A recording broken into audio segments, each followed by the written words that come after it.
busy this week as the company announced a series of new devices. Hey GadInsiders, welcome to your Tech Hub. First of all, it's the new budget model MacBook Neo, coming in two variants, one with 256GB of storage for $599 and one for $699 with 512GB of storage with Touch ID. Both have 13-inch screens, 8GB RAM, A18 chip. Then there's iPhone 17e, still starting at $600 as the iPhone 16e, but this time it has MagSafe for easy wireless charging, and the storage starts at 256GB, which is twice that of last year's model without costing extra. The display stays at 6.1 inches, but now it boasts the A19 chip. Then the iPad Air is up to 30% faster than the iPad Air with M3, as it has 12GB RAM instead of 8GB on last year's Air model. It supports a new N1 networking chip, Wi-Fi 7, Bluetooth 6, and Thread connectivity, all for only $599 for the Wi-Fi only model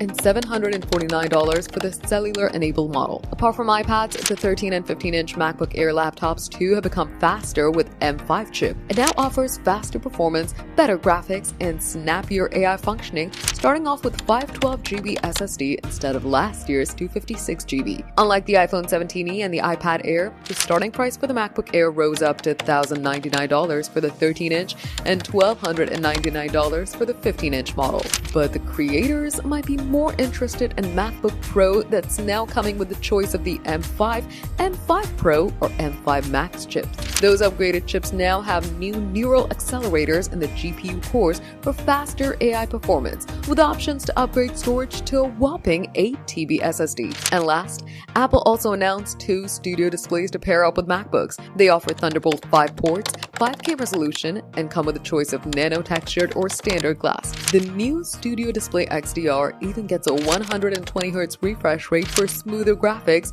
and has a mini LED backlit display for brighter colors, deeper blacks, and no halo or blue effects. All these products are live for pre-orders and hitting the shelves on March 11th. For more tech updates, subscribe to GadInsider, like and share the video, and don't forget to press the bell icon so you never miss any updates.